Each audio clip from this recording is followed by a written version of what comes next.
Yo, what up guys? JP back at you once again, bringing you guys another update. So today's update, we have a ton of stuff, a bunch of Blu-rays, DVDs, not so many DVDs, but got a bunch of Blu-rays, some non-horror stuff, some kids stuff, some posters, magazines, a couple of VHSs, one 4K.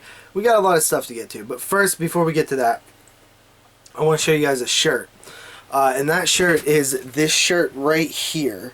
The 22 Shots of Moods and Horror t-shirt, which is available for sale now.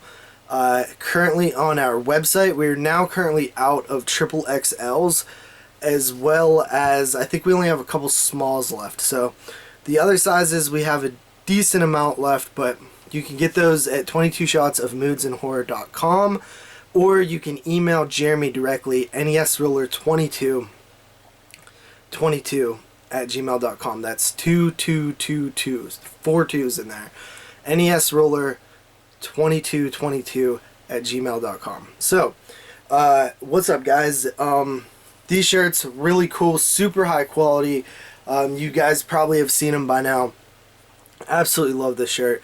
And we did as good as we could with them. Like, you probably won't find a more, quality design on the scale of, our production out there. So with that said, let's get into this update. So the first thing I did want to say, I just got back from a convention today. My very first one, it was Living Dead weekend. Not a huge convention. It is kind of a Pittsburgh thing, and it was a Dawn of the Dead reunion. So there was like a bunch of people that were in Dawn of the Dead, as well as Tom Atkins, which I did get a picture with Tom Atkins, and I got an autograph from him, which was really cool. He was super cool to me, and I also met Adrienne Barbeau. Really awesome. So had a lot of fun with that. I did pick up some stuff. I grabbed some posters, which I'm going to show you guys.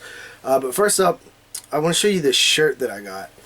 So I bought this shirt from this guy, and this is a really good quality too. But I thought it was really neat, and it is basket case. It's a basket case shirt, which is just really dope. You got Dwayne on there and Bilal. Just really cool. They had this sweet Hellraiser shirt that I couldn't get because they didn't have my size anymore, which bummed me out because it was a really sick design, but I just thought I would show that. So that's one of the things that I picked up, as well as these other things over here. A couple of magazines that I wanted to show. So I recently started actually picking up some magazines for some reading. I grabbed the newest Rue Morgue here, which I believe this was for May and June. So this was really cool. There's some really neat stuff in here on Joe Hill, who I wasn't too familiar with. Of course, I believe that's Stephen King's son. Move that out the way. And then we have the Horror Hound here, which was on the Pet Sematary remake. There's a really cool retrospect in here on Children in the Corn. I wish they would have went into the sequels a little bit more, but pretty cool. I love Children in the Corn, as well as the new Pet Sematary, which kind of explains some things to me about some choices made in the film. And then I found this old Fangoria with Lords of Salem on the cover. Thought that was pretty cool as well. I only paid $1 for it. So those are some magazines. I don't collect a bunch of them, but I do like them. Okay, so this was a poster that I got at this convention, with some stickers in there as well. This is a 11x17 Creepshow poster. Only reason I really got this is because I needed something for Tom Atkins to sign there, and this was the best thing that I could find. So got Tom Atkins to sign it, which is really cool. Then got some Horrors Hallowed Grounds stickers there. Sean Clark, the creator and host of Horrors Hallowed Grounds, was there with Tom Atkins, so he gave me some stickers. That was really cool. Awesome time. I go in depth on the convention on an upcoming podcast for Netflix and Chill, so if you're interested in that, check out Netflix and Chill. You can find it on horrorphilia.com. That episode should come out next week. Okay, so next up here, I've got a few more posters. I just thought these things were so cool, man. Like, I just like the shiny look to them, like the chrome look.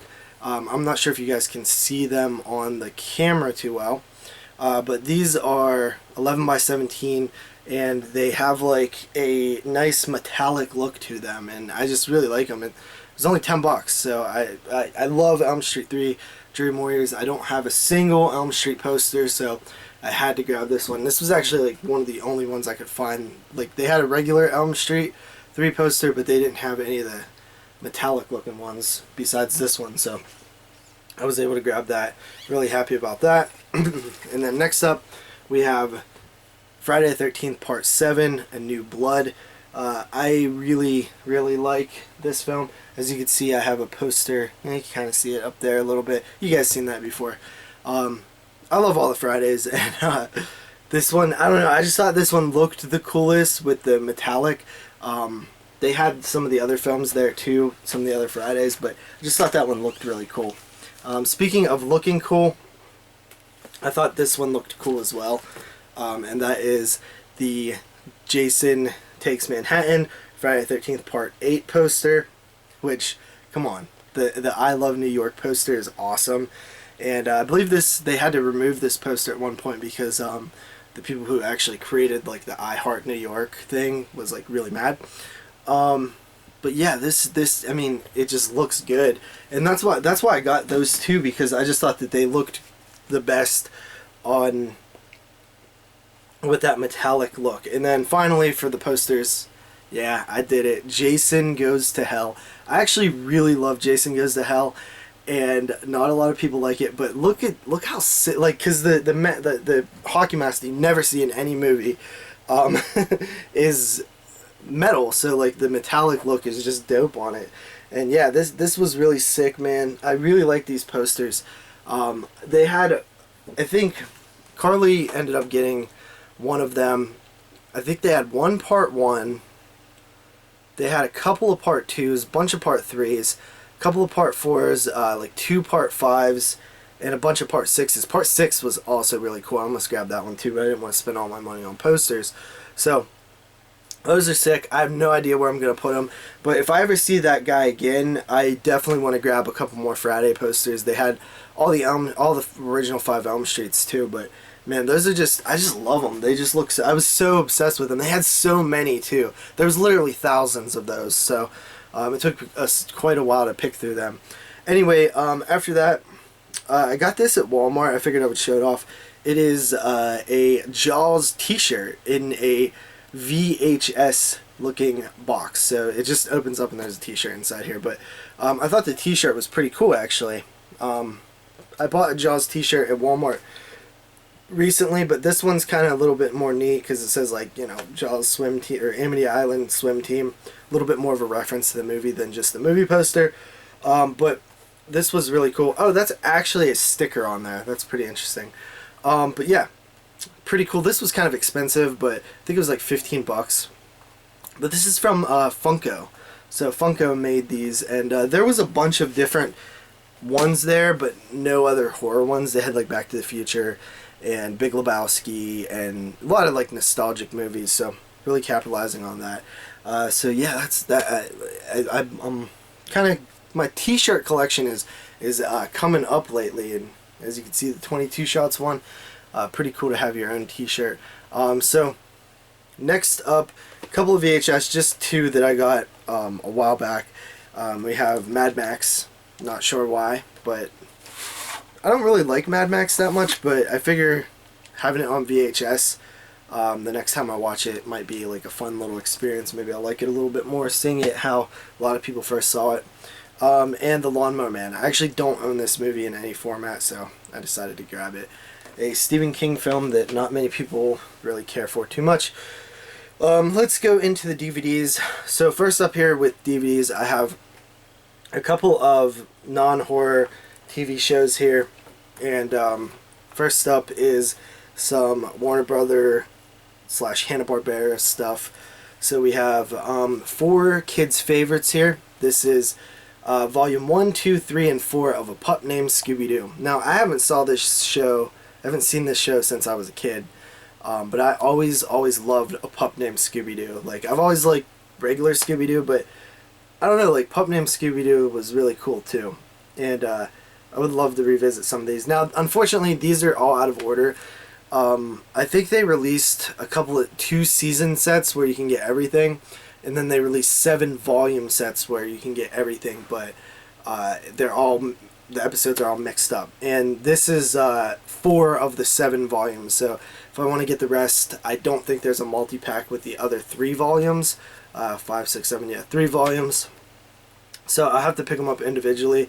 But I don't know, man. This was like $7 at Walmart, and I just couldn't pass it up. I've been super nostalgic lately about stuff that I grew up with, and I've just been picking it up a lot lately.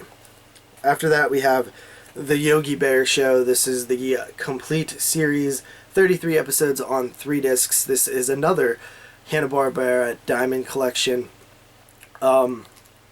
I used to watch this as a kid too, and I just wanted to pick another one. I'm collecting these, which I don't really have the room for this type of stuff, but I can't help it. After that, we have Hanna-Barbera Diamond Collection, Top Cat, the complete series. Now, I'm not too familiar with Top Cat. I've definitely seen some of the episodes before, 30 episodes, 3 discs, but I don't really remember it too well.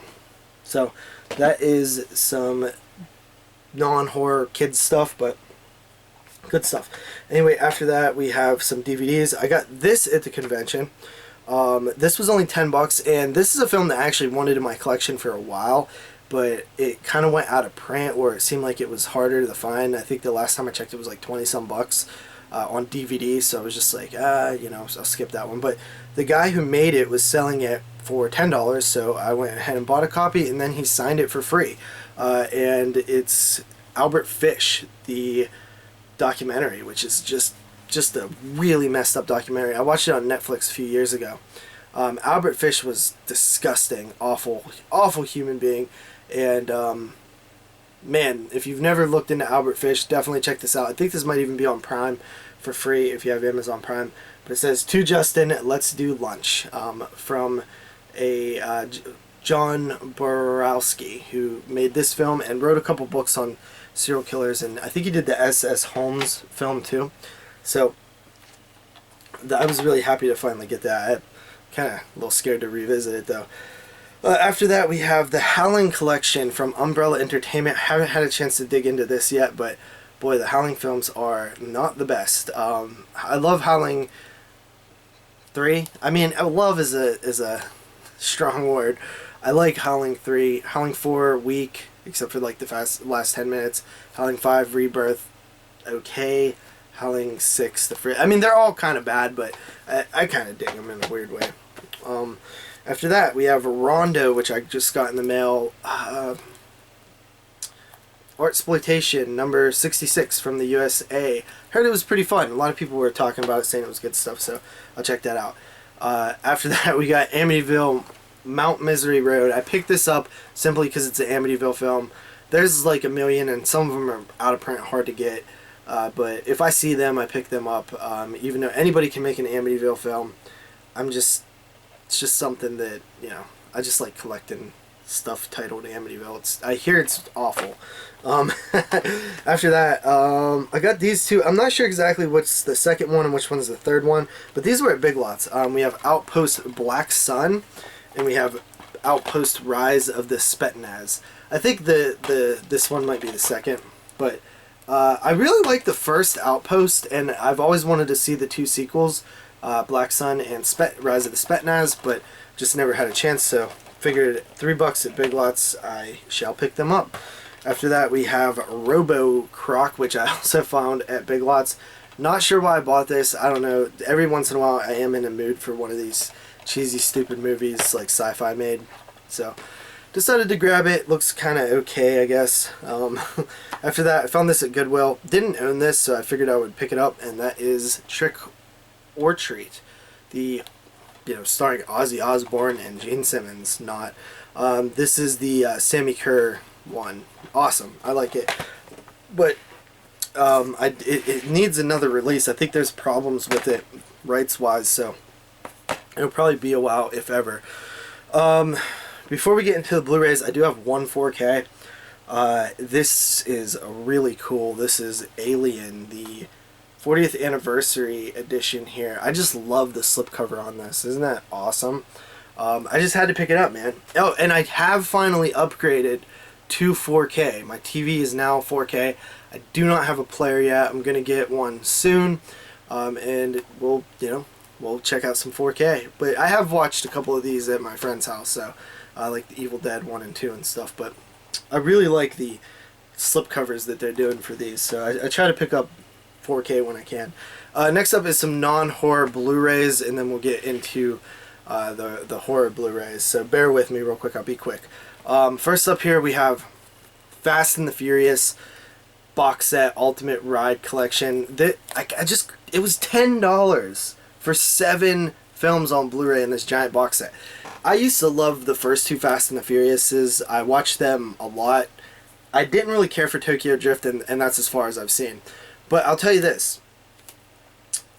I'm not a big fan of watching like action movies, but I just couldn't pass this box set up for $10. It just seemed like I had to get it. So I guess I'll watch these eventually. I mean, my pap likes these films, so I'm sure he'll watch them. But I was just like shocked to see that box set for $10, and I just was like, I guess I gotta get this.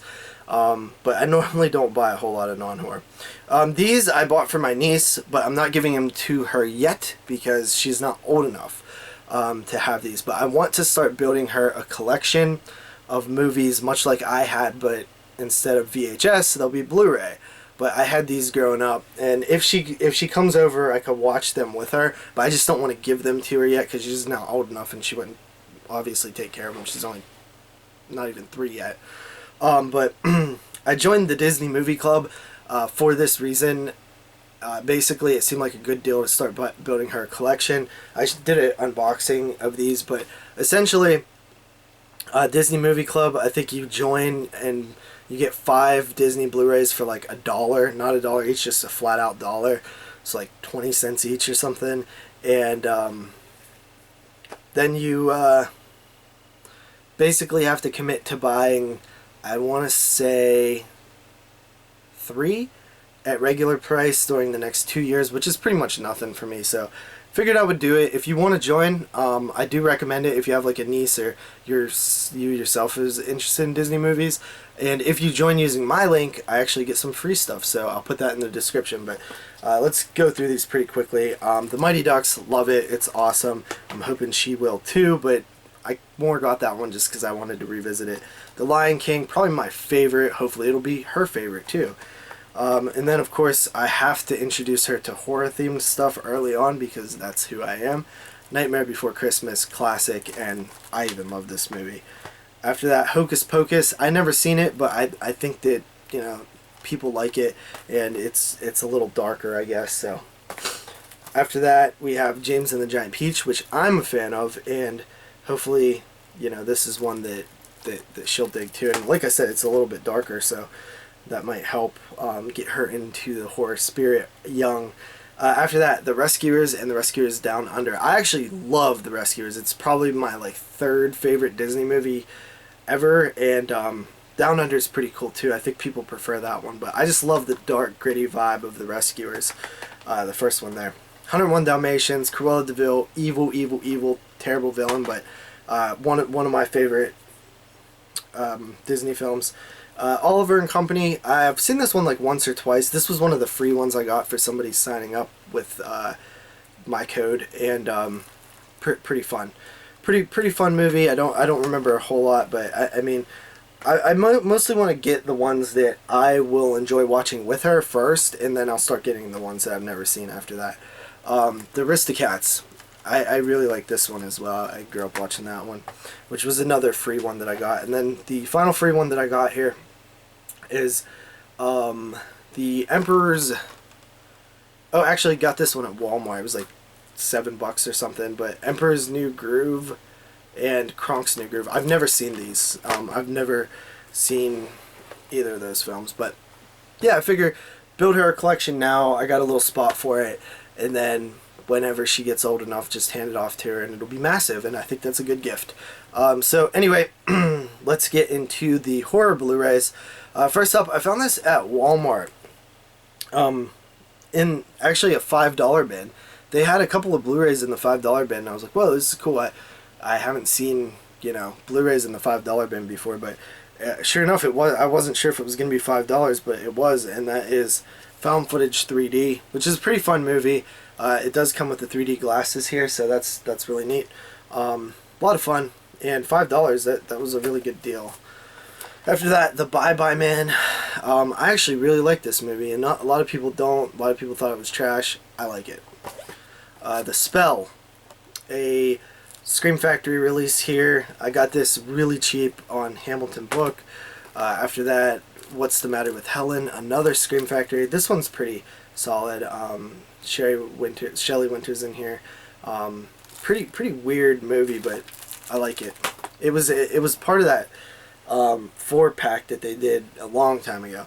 After that, we have The Evictors, which is a Charles B. Pierce movie, I believe his name is. Yeah, Charles B. Pierce. He did Legend of Boggy Creek as well as Town That Dreaded Sundown.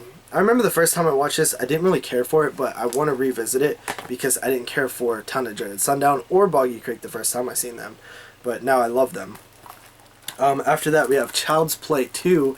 I just picked this up because I didn't own Part 2 on Blu-ray, and I want to revisit these before the new film comes out. I'm sorry, kick the camera, which comes out this week, so I figured I would revisit like the first 3, try to at least, and maybe even more if I could get to them. Child's Play 3, also didn't own this, and I'm a Blu-ray,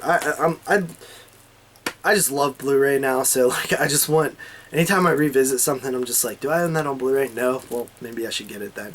I do have the DVD set right here, you know, the old classic DVD set, but I'm just kind of a blue snob almost these days, so try to watch stuff on blue as much as I can. But after that, we have Cabin Fever Patient Zero, the third Cabin Fever film, which I've never seen, and I got it for $2.95 at Dollar General. Thought that was a pretty decent deal. After that, we have Mother, which I got for $4.95 at Walmart, or sorry, Dollar General. The only thing bad about this is it has this stupid like previously viewed like permanent thing on there. It's weird. It's like part of the actual label. I don't know. That's weird to me, but I really love Mother. It made my top 10, so I wanted to pick it up. After that, we have Haguzasa, and this is a awesome movie. Doppelganger releasing. If you haven't seen it, pick it up. It is really cool. If you like stuff like The Witch, it's awesome. We did a full review of this on the 22 Shots last episode, I believe, so check that out.